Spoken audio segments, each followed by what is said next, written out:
Rotary club of Nashik इन्क्लेव्ह आणि rotary club of Chandwad यांच्या संयुक्त विद्यमाने शुक्रवारी दिनांक 7 ऑगस्ट रोजी संत ज्ञानेश्वर विद्यालय वाहेगाव साळ येथे विद्यार्थिनींना 50 सायकलींचे वाटप करण्यात आले. तसेच rotary club of Nashik vision नेक्स्टच्या वतीने विद्यालय परिसरात वृक्षारोपण करून पर्यावरण संवर्धनाचा संदेश देण्यात आला. कार्यक्रमास रोटरी क्लब ऑफ नाशिक इन्क्लेव्हचे प्रमुख अतिथी मनोज कलंत्री, अनिलजी सुकेणकर, सौतृप्ती सौदे, मंगेश साकुरीकर, सागर भागवत, संजीव आहेर तसेच डॉक्टर विश्राम निकम, दिनकर देवरे, सुनील आहेर आणि राकेश खंदारे यांची प्रमुख उपस्थिती होती. उपस्थित मान्यवरांचा सत्कार महात्मा फुले सांस्कृतिक कला क्रीडा व शिक्षण संस्थेचे अध्यक्ष NS मंडलिक, उपाध्यक्ष अरुण माळी, संचालक पोपटराव सोमवंशी, NM पवार, बाजीराव खैरे, निलेश खैरे तसेच पोलीस पाटील दीपक खैरे यांच्या हस्ते करण्यात आला.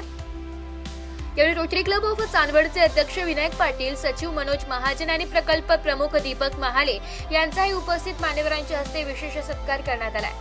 कार्यक्रमात डॉक्टर सुनील आहेर यांनी वृक्ष लागवडीचे मानवी जीवनातील महत्त्व विशद करत प्रत्येकाने वृक्षारोपण करून त्यांचे संवर्धन करण्याचे आवाहन केले.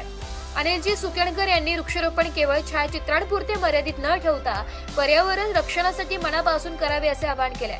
सौतृप्ती सौदे यांनी विद्यार्थ्यांना वृक्षांचे महत्त्व समजावून सांगत पर्यावरण संरक्षणाची शपथ घेण्याचे आवाहन केले. प्रमुख अतिथी मनोज कलंत्री यांनी आपल्या मनोगतात विद्यालयाला आवश्यक असलेल्या विविध सुविधांसाठी शक्य ते सर्व सहकार्य करण्याचे आश्वासन दिले. तसेच मंगेश साकुरीकर यांनीही विद्यालयाच्या विकासासाठी आवश्यक बाबींमध्ये सहकार्य करण्याची ग्वाही दिली. अध्यक्ष समारोपात संस्थेचे अध्यक्ष NS मंडलिक यांनी उपस्थित मान्यवरांचे आभार मानत विद्यार्थ्यांसाठी सुसज्ज सांस्कृतिक सभागृह उभारण्यासाठी सहकार्य करण्याची मागणी केली.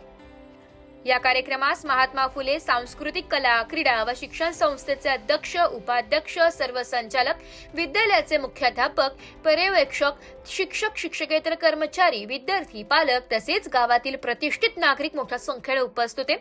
कार्यक्रम उत्साहपूर्ण वातावरणात संपन्न झाला. ब्युरो रिपोर्ट, नाशिक लोकशाही न्यूज, नाशिक.